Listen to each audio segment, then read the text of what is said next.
Buenas noches a todos. El Día de la Madre se festeja en países como México el 10 de mayo.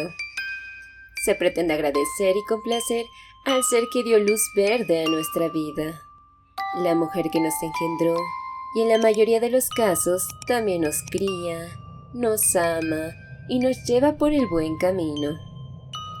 Se suele asumir que todas las mujeres tenemos este famoso instinto maternal. Pero, ¿es que todas realmente nacemos con él?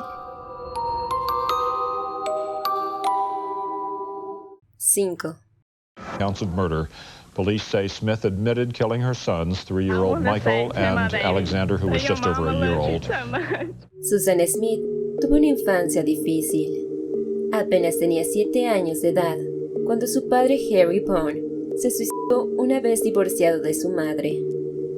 Eventualmente su madre Linda Harrison contrajo nupcias con un hombre de buen estatus social, Beverly Russell, y olvidando carencias y viviendo prácticamente en una mansión, Susan intentó seguir los pasos de su padre Harry al intentar cometer suicidio a los 13 años de edad. Al fallar su cometido, la familia lo atribuyó a los desequilibrios de la adolescencia y no le prestó mayor importancia. Al paso de un tiempo, Susan acusó a su padrastro de abusar de ella, pero nada fue tomado con la debida seriedad y la denuncia pasó rápidamente al olvido, principalmente por tratarse de una familia prestigiosa. Susan, afectada por el rumbo de su vida, al encontrar trabajo a sus 17 años de edad, decidió independizarse y continuar con su vida. Al cabo de poco tiempo, conoció a un hombre, David Smith, que se volvería su esposo y con el cual engendraría 2 hijos, Michael y Alexander Smith. Sin embargo, su relación era fluctuante. No se llevaban del todo bien. Se habían casado muy jóvenes y sin conocerse del todo. Al poco tiempo, y entre peleas, se divorciaron. Susan se enamoró de otro hombre, Tom Findlay, hijo del jefe de su nuevo trabajo. En primera instancia, él le correspondió, pero al paso del tiempo reaccionó de manera contraria, llegando a tal punto de escribirle una carta en donde manifestaba sus verdaderos sentimientos. Explicaba que no la deseaba y en pocas palabras menos a sus hijos. Tom en ese momento no quería ser padre. Susan, ese día desesperada por lo que acontecía, decidió llevar a pasear a sus hijos en el carro. Después de todo, desplazarse así la relajaba, y también a los niños. Por alguna razón, acabó frente al lago John D. Long, y con sus niños bien asegurados en las sillas infantiles del asiento trasero, salió del auto, sacó el cambio y quitó el freno de mano, dejando el auto deslizarse hacia las profundidades lentamente, mientras ella observaba. Después de un rato, reportó a las autoridades el secuestro de sus niños por un hombre de color a punta de pistola. El caso se volvió ampliamente mediático y ella conservó su mentira durante 9 días. Sin embargo, al término y por las interrogaciones policíacas, se quebró y dijo la verdad de lo acontecido, ganándose obviamente la enemistad del público. And will be charged with 2 counts of murder in connection with the deaths of her children, Michael 3 and Alexander 14 months. 4. Sanae Shimomura era la hija mayor de un matrimonio japonés de 3 hijas. Sus padres, aunque de principio felices, se divorciaron, quedando el padre con la custodia de las 3 niñas. Al paso del tiempo, su padre volvió a casarse y mientras se encontraba ocupado en su trabajo, Sanae compartió que tanto sus hermanas como ella fueron parte de descuidos y olvido, por lo que ella, como mayor, se vio obligada a velar por sus hermanas, aunque su edad no sobrepasara la de una escolar tenía que hacerse cargo de todo. Aún así, Sanae era una estudiante de honor y bastante brillante. Sin embargo, durante la secundaria, su elección de relaciones se enfocó en chicos rudos y violentos, e incluso en varias ocasiones se escapó de su casa. Lamentablemente, la pequeña se vio implicada también en una relación en grupo de la que fue víctima. Después de tiempo de este evento traumático, gracias a su reputación escolar, logró acceder a una prestigiosa escuela, para eventualmente conocer a un hombre que estudiaba en la universidad. Se enamoró y al quedar embarazada de él, se casó. El tiempo volvió a pasar y con su segundo embarazo, todo parecía ir sobre ruedas. Pero al transcurrir un año, poco después del nacimiento de su segundo hijo, Kaede, las cosas cambiaron.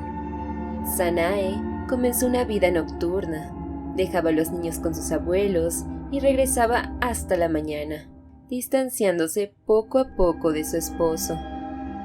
Una vez separados, él le negó la manutención infantil y sus padres no quisieron ayudarla más. Desesperada por dinero, primero empezó a trabajar como anfitriona en un club nocturno, para eventualmente pasar a ser parte de la salud de partos de Osaka. Sanae, sin subsidio del gobierno o apoyo de las organizaciones de orientación infantil de los vecindarios, con el paso del tiempo comenzó a ejercer como trabajadora sexual, pasando mayoritariamente sus días en compañía de los hombres que conocía en los clubes, invirtiendo cada vez menor tiempo en sus hijos, los cuales se encontraban totalmente solos. El 9 de junio de 2010, Sanae tomó la decisión de dejar a sus hijos. Puso cinta adhesiva en la puerta interior de la sala de estar. Los pequeños no tenían acceso al baño y mucho menos podían llegar a la puerta principal.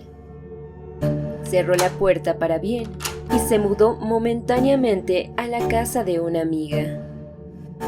A finales de julio regresó, 50 días después de haberlos dejado a sus expensas.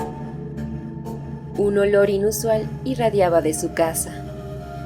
La causa de muerte de ambos fue deshidratación e inanición. Los detalles escabrosos de sus muertes fueron descritos durante la investigación por médicos y forenses especialistas.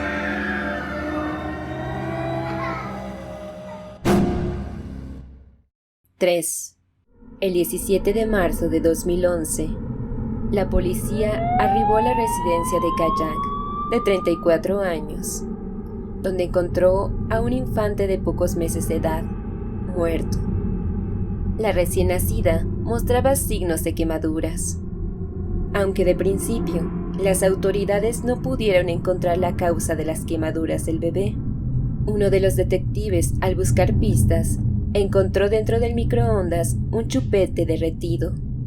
Kajang, con antecedentes de epilepsia, durante las interrogaciones y el juicio, mencionó que se encontraba en uno de estos episodios mientras tenía a su hija en brazos frente al computador, debido a que se hallaba trabajando. Al caer al piso, la pequeña se habría expuesto durante horas frente a un calentador, que sería el causante de dichas quemaduras. Sin embargo, tras varios errores e inconsistencias por parte de Kajang, la mujer aceptó haber metido a su recién nacida alrededor de 2.5 a 5 minutos en el microondas. Sin embargo, alegó tener una doble personalidad. La pequeña sufrió quemaduras del 60% de su cuerpo, radiando principalmente su estómago e intestino delgado. 2. Narayan Cotton nació en 1832 como hija de una familia dedicada a la minería, profesión la cual ejercía su primer marido, William Mowbray, con el que se casó en 1852 y con el cual tuvo 8 hijos. A lo largo de los siguientes 13 años, misteriosamente 7 de los pequeños murieron y al poco tiempo también el esposo. Tras enviudar, cobró el seguro de vida del marido, que le proporcionó 35 libras esterlinas, la mitad del salario de un año completo de trabajo. La explicación dada a la policía de las muertes fueron las famosas fiebres intestinales de la época, que dificultaban el seguir con vida después de los 20 años. La policía no sospechó nada. Después de todo, la fiebre intestinal era la forma más común de morir. Al año siguiente, Mary Ann se trasladó de la ciudad junto a su única hija viva.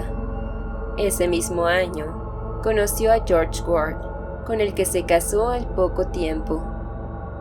Sin embargo, casi de inmediato el señor Ward también murió, de igual manera que los anteriores.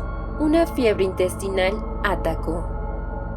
Solo pasaría un mes cuando empezó a trabajar de ama de llaves de un carpintero local, James Robinson, enviudado recientemente con 2 hijos, uno mayor y un recién nacido. El pequeño solo duraría un mes más antes de abandonar este mundo. Mary Ann contrajo nupcias con el señor Robinson al poco tiempo después de quedarse embarazada de él. En este periodo, su hijastro murió, al igual que la pequeña de su primer matrimonio. Lo mismo ocurrió con su propia madre y la recién nacida, las cuales murieron unos meses después, cuando la fiebre intestinal volvió a estar presente. James, su esposo actual, comenzó a sospechar algo, no por las muertes, sino por la falta de una cantidad de dinero que había ahorrado y hallaba en falta. Repudió a la esposa y la echó de la casa. Supuestamente al poco tiempo murió también. Mismas circunstancias. En situación de calle, fue cuando conoció a Margaret Cotton, quien se volvería su próxima cuñada. Margaret le presentó a su hermano Frederick, un padre viudo con 2 hijos. Prácticamente recién instalada en el hogar Cotton, la cuñada falleció, y Mary se hizo caso de la familia. Se casó con Frederick en 1870. Año después, nació el hijo del nuevo matrimonio.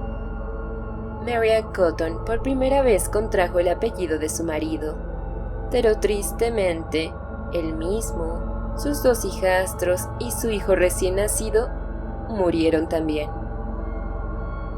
Por esas fechas, Mary Ann tuvo 2 amantes y más hijos que corrieron la misma suerte. Por último, Mary Ann comenzó a trabajar en un hospital como enfermera, donde conoció a su último amante y víctima. El doctor que revisó el cadáver pudo confirmar un material extraño en el cuerpo: arsénico. Fue reportada a las autoridades.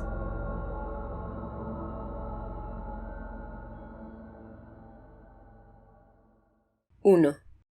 Teresa Jimmy Francine Cross nació el 12 de marzo de 1946 en Sacramento, California. Teresa pertenecía a una familia de clase media. Lamentablemente, su padre había sido diagnosticado con Parkinson, por lo cual su madre se volvió el sostén de la familia. Sin embargo, a los 15 años de edad, Teresa perdió también a su madre, la cual había sufrido un ataque cardíaco. Tiempo después, Teresa conoció a Clifford Sanders, hombre 5 años mayor, con el cual decidió casarse. No obstante, las cosas no funcionaron y al percatarse de que Clifford podía abandonarla, tomó una escopeta y la descargó en el pecho de su marido. Teresa exclamó defensa personal a las autoridades, las cuales sorpresivamente levantaron los cargos. Para ese entonces, Teresa de su matrimonio fallido ya tenía 2 hijos. Howard, el mayor, ya estaba embarazada de William. Posteriormente, volvería a casarse 2 veces más, y de ambas nupcias nacerían sus 4 hijos restantes: Susan, Sheila, Robert y Teresa, mejor conocida como Terry. Ya completamente divorciada, abusaba del alcohol y se pasaba el día descargando su ira y frustración en los pequeños. Aumentaba el alcohol, aumentaban los maltratos. Las vejaciones ejercidas en sus propios hijos no radicaban solo en golpearlos.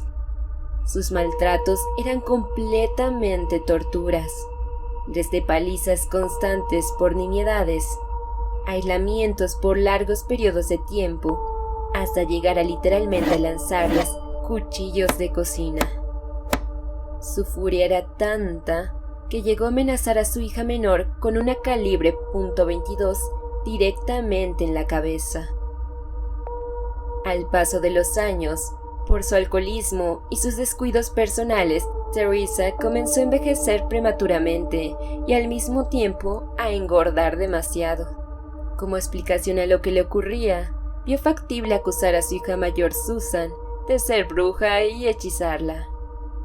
Y así, para tomar venganza, la torturaba, obligándola constantemente a comer demasiado, especialmente grasas.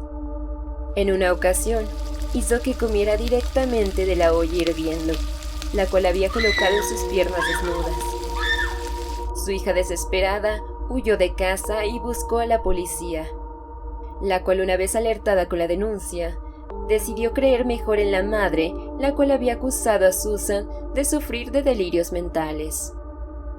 Teresa, obviamente, esta acción de desafío no se la tomó a la ligera. Ella, y obligando a sus hijos, golpearon a Susan por turnos con guantes de cuero hasta cansarse.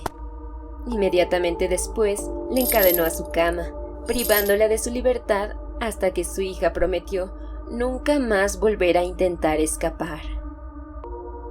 Pasó el tiempo y Teresa y Susan entraron en una acalorada discusión.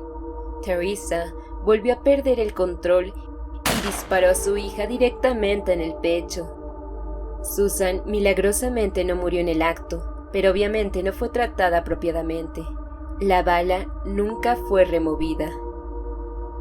Años más tarde, harta de los abusos de su madre, le pidió permiso para irse de casa. Teresa sorpresivamente aceptó, pero solo con la condición de que le dejara extraer aquella bala de su cuerpo. Con eso, no tendrá evidencia para delatarla frente a la policía si lo deseaba. Susan aceptó, y fue la decisión que la llevó a su muerte.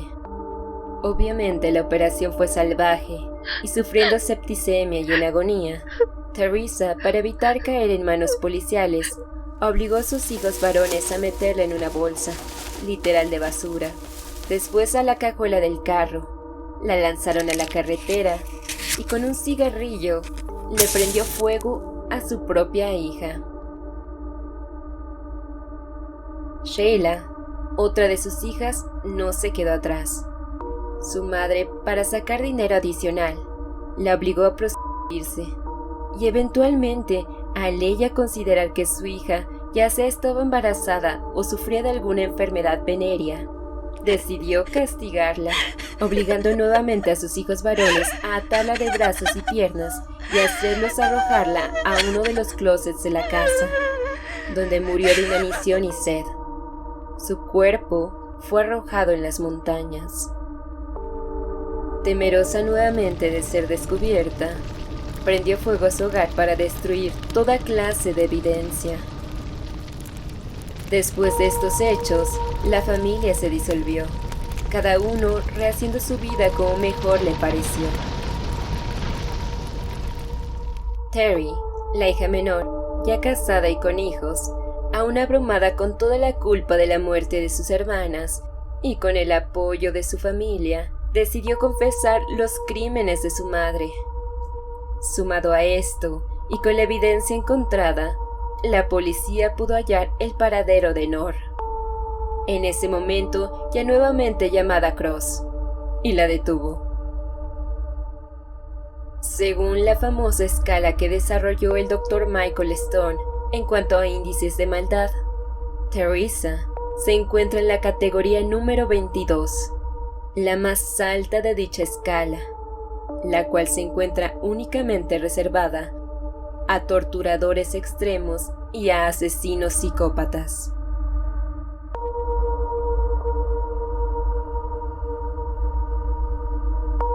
Si deseas seguir viendo contenido similar, por favor, no dudes en suscribirte.